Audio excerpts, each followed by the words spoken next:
الحمد للہ نحمده ونصلي على رسوله الكريم اما بعد اللهم انفعنا بما علمتنا وعلمنا ما ينفعنا وارزقنا علما تنفعنا به۔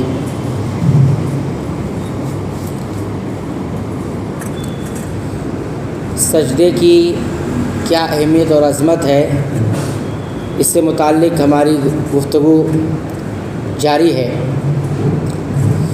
سجدہ کیسے کیا جائے وہ انشاءاللہ آج ہم دیکھیں گے۔ عبداللہ ابن عباس رضی اللہ تعالی عنہما یہ بیان کرتے ہوئے کہتے ہیں کہ نبی کریم صلی اللہ علیہ وسلم نے فرمایا، مجھے حکم دیا گیا ہے کہ میں 7 ہڈیوں پر سجدہ کروں۔ 7 ہڈی سے مراد 7 حصے ہیں جسم کے، اس پر سجدہ کروں۔ آپ نے فرمایا پیشانی پر، اور پھر پیشانی کہہ کر آپ صلی اللہ علیہ وسلم نے اپنے ہاتھ سے اپنی ناک کی طرف اشارہ کیا، یعنی پیشانی کا مطلب ناک بھی ہے، تو اس کو ایک ہڈی شمار کی آپ صلی اللہ علیہ وسلم، یعنی پیشانی اور ناک دونوں ایک ہیں۔ پھر فرمایا دونوں ہاتھوں پر، دونوں گھٹنوں پر اور دونوں قدموں کی انگلیوں کے کناروں پر، اور پھر فرمایا اور ہم کپڑے اور بالوں کو نہ سمیٹے، اس کا بھی حکم دیا گیا ہے ہمیں۔ یہ متفق علیہ روایت ہے، یعنی صحیح مسلم کے اندر اور صحیح بخاری دونوں میں یہ روایت موجود ہے۔ اس حدیث سے ہمیں کئی ایک بات سیکھنے کو ملتی ہے۔ میں ان باتوں میں سے صرف 6 باتوں کا ذکر کروں گا تاکہ ہمیں یاد ہو جائے۔ پہلی بات ہمیں یہ سیکھنے کو ملی کہ نماز میں 7 اعضاء پر سجدہ کرنا واجب ہے۔ 7 اعضاء، عضو مطلب ایک حصہ جسم کا، کیونکہ حدیث میں فرمایا کہ مجھے حکم دیا گیا ہے، اور بعض روایتوں میں ہمیں حکم دیا گیا ہے، اور ایک روایت میں ہے کہ نبی کو حکم دیا گیا ہے۔ تو تینوں روایتوں کو جمع کریں گے تو معلوم یہ ہوتا ہے کہ جو حکم نبی کے لیے ہے وہی حکم امتی کے لیے بھی ہے۔ تو امتی کو بھی سجدہ کتنی ہڈیوں پر کرنا ہے؟ 7 ہڈیوں پر۔ ایک ہڈی نبی کریم صلی اللہ علیہ وسلم فرمائی پیشانی اور ناک، یہ دونوں کہاں لگیں گے؟ زمین پر لگیں گے۔ اور دونوں ہاتھوں سے مراد کیا ہے؟ ہتھیلیاں زمین پر رہیں گی۔ اور دونوں گھٹنوں سے مراد جو گھٹنے ہوتے ہیں ہمارے وہ زمین پر رہیں گے۔ کتنے ہو گئے؟ 6 ہو گئے، 5 ہو گئے، 6 ہو گئے، 5 ہو گئے، کتنے ہو گئے؟ 5 ہو گئے۔ اور 2 کون سے ہیں؟ دونوں پیروں کی جو انگلیاں ہیں اور انگلیوں کے جو سرے ہیں وہ رہیں گے ایسے۔ بعض روایتوں کے اندر صاف موجود ہے کہ آپ صلی اللہ علیہ وسلم کی انگلیوں کی جو سرے ہوتے تھے، سامنے والا حصہ، جیسے مان لو یہ قدم ہے ہمارے، تو یہ جو سامنے والا حصہ ہے نا، یہ سجدے میں جاتے وقت کہاں رہے گا؟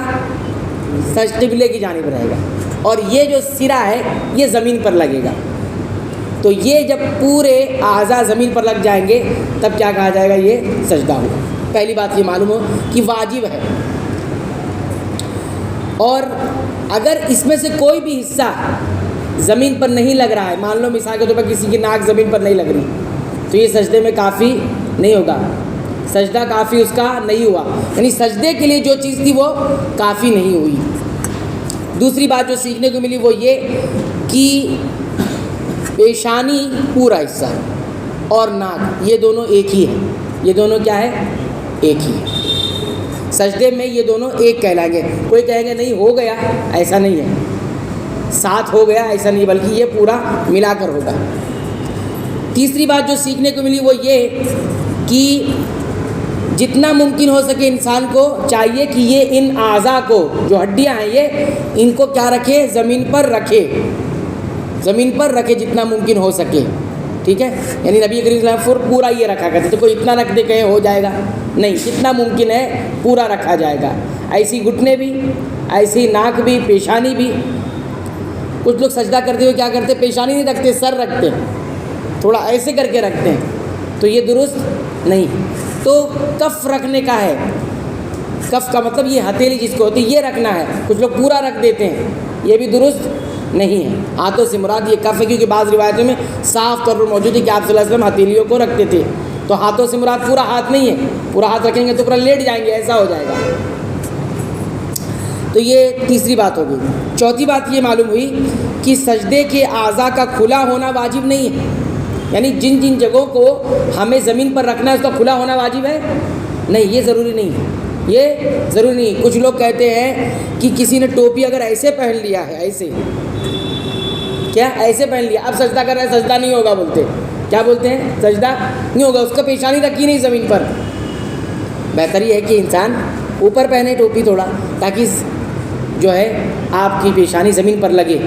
تو یہاں پر تو کہہ دیے آپ گھٹنا کھول کے رکھیں گے نہیں۔ اچھا، موزہ پہن کے اگر کوئی سجدے کر رہا ہے تو اس کا سجدہ ہوگا کہ نہیں ہوگا؟ ہو جائے گا۔ کوئی بولے نہیں سجدہ تمہارا زمین پر رکھنا ہے، بیچ میں تو موزہ آ جا رہا ہے۔ ہاں، ایسے کچھ لوگ دیکھے بھی گئے، باقاعدہ وہ اس میں اختلاف کرتے تھے، موزہ پہن کے نماز نہیں، کیوں سجدہ نہیں ہوگا؟ سجدہ نہیں ہوگا تو ایسا ضروری نہیں ہے۔ آپ صلی اللہ علیہ وسلم موزہ پہن کے نماز پڑھتے تھے، ہے نا؟ تو یہ بھی ایک مسئلہ ہے۔ کچھ لوگ جو سختی جن کے اندر آ جاتی ہے، بےجا تشدد جن کے اندر آ جاتا ہے، وہ اس طرح سے کرتے ہیں۔ تو کسی کو ٹوپی نکال کے ٹوپی نکالنے کے لیے کہہ رہے ہیں، کسی کو موزہ نکالنے کے لیے کہہ رہے ہیں، یہ ساری باتیں درست نہیں ہے۔ اسی طرح اب بعض روایتوں کے اندر جوتی پہن کے آپ صلی اللہ علیہ وسلم نے نماز پڑھی ہے نا، صحابہ بھی پڑھی ہے۔ تو آپ دیکھیے جوتا پہن کے کوئی اگر سجدہ کر رہا ہے تو اس کا جو پیر کی جو قدم کی جو ہڈیاں ہیں، انگلیاں ہیں، وہ زمین پر ٹکیں گی کیا؟ نہیں ٹکیں گی، لیکن سجدہ ہو رہا تھا کہ نہیں ہو رہا تھا؟ تو یہ بیجا تشدد ہوگا۔ پانچویں بات جو اس حدیث سے ہمیں سیکھنے کو ملی وہ یہ ہے کہ نماز میں کپڑوں کو سمیٹنا مکروہ ہے۔ کیا ہے؟ اس پر تو تفصیل سے ہم نے گفتگو کی ہے کہ کیا کیا نماز میں ناپسندیدہ عمل ہے۔ تو مکروہ ہے کیونکہ اس سے سجدے میں لباس زمین سے نہ لگنے کا خوف ہوتا ہے، جو سنت کے خلاف ہے۔ آپ صلی اللہ علیہ وسلم جب نماز ادا کرتے تھے تو کبھی بھی اپنے کپڑوں کو سمیٹتے نہیں تھے، یہاں تک کہ بال بھی اگر کبھی کھل جائے آپ صلی اللہ علیہ وسلم کے تو اس کو بھی آپ صلی اللہ علیہ وسلم سمیٹتے نہیں تھے۔ کہنے کا مقصود یہ ہے کہ زیادہ توجہ نماز پر ہوتی تھی، ان سب چیزوں پر توجہ نہیں ہوتی تھی۔ اور یہ ہے کہ آپ جب سجدہ کریں گے تو ہڈیوں کے ساتھ ساتھ آپ کے کپڑے بھی سجدہ کریں، اور آپ کے بال بھی اگر ہوں تو سجدہ کریں۔ لیکن یہ حکم کس کے لیے ہے؟ مردوں کے لیے ہے۔ مردوں کے بال وہ سمیٹے نا۔ ابھی آج کے دور میں تو کم بال لوگ بڑے رکھتے ہیں، اس دور میں بڑے بڑے بال رکھتے تھے، زلفی وغیرہ رکھتے تھے۔ تو جب سجدے میں جاتے تھے تو بال وغیرہ کبھی کبھی لٹکنے لگتے تھے، اور کپڑے جیسے وہ پہنتے تھے عام طور سے ردا پہنتے تھے، ردا یعنی چادر ہوتی تھی، تو سجدے میں جاتے تو چادر زمین پر لگنے لگتی تھی تو اس کو سمیٹنے لگتے تھے۔ کیا کرنے لگتے تھے؟ سمیٹنے لگتے تھے۔ آپ صلی اللہ علیہ وسلم فرمایا اس پر توجہ نہیں دو، وہ زمین پر لگنے تو وہ بھی سجدہ کر رہے ہیں۔ کیا کر رہے ہیں؟ وہ بھی سجدہ کر رہے ہیں، اور یہ خشوع کے خلاف بھی ہو جائے گا۔ چھٹی اور آخری بات یہ ہے کہ بالوں کو باندھ کر یا لپیٹ کر نماز پڑھنا مکروہ ہے۔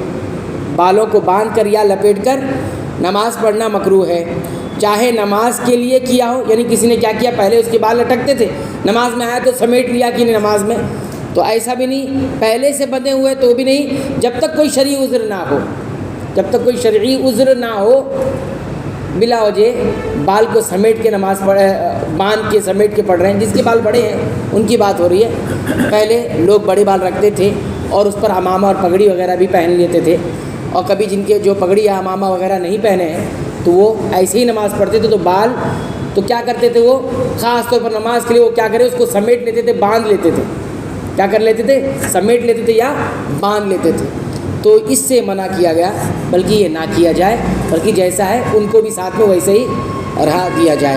تو بہرحال پورا خلاصہ یہ ہے گفتگو کا کہ سجدہ بہت عظیم جگہ ہے، اس کے بھی کچھ واجبات ہیں جسے ادا کرنا ہے، وہ واجبات ادا ہوں گے تو سجدہ کافی ہوگا، ورنہ کافی نہیں ہوگا۔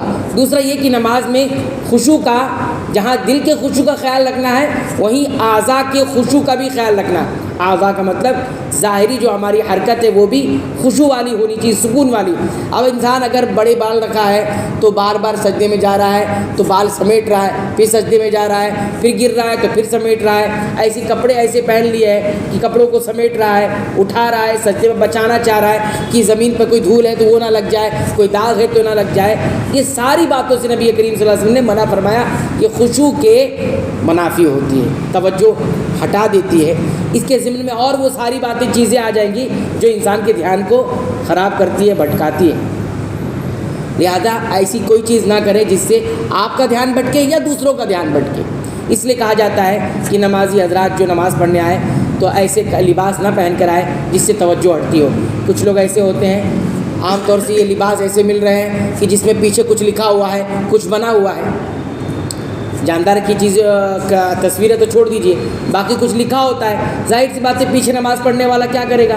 اب وہ پڑھنے میں لگا ہوا ہے کیا لکھا ہوا ہے، اور مان لو کوئی ایسی چیز لکھی جس کا مطلب نہیں سمجھ میں آ رہا ہے، تو پورا سرچ کیا اس نے دماغ میں نماز میں کہ کیا لکھا ہے، اس کا کیا مطلب ہے. تو یہ سب کیا ہے، آپ بھی گنہگار ہو سکتے ہیں. کیوں؟ کیونکہ آپ کی وجہ سے کیا ہو رہا ہے، دوسروں کا ذہن بھٹک رہا ہے. تو خاص طور پر یہ خیال رکھیں کہ ایسے لباس نہ پہن کے آئے جس میں، خاص طور پر ایسا لباس جس میں پیچھے کچھ لکھا ہو، پیچھے کچھ بنا ہو، تو اس کا خیال رکھنا ضروری ہے. اللہ تعالیٰ سے دعا ہے رب العالمین تو ہمیں ان تمام باتوں کا خیال رکھنے کی توفیق عنایت فرما. آمین.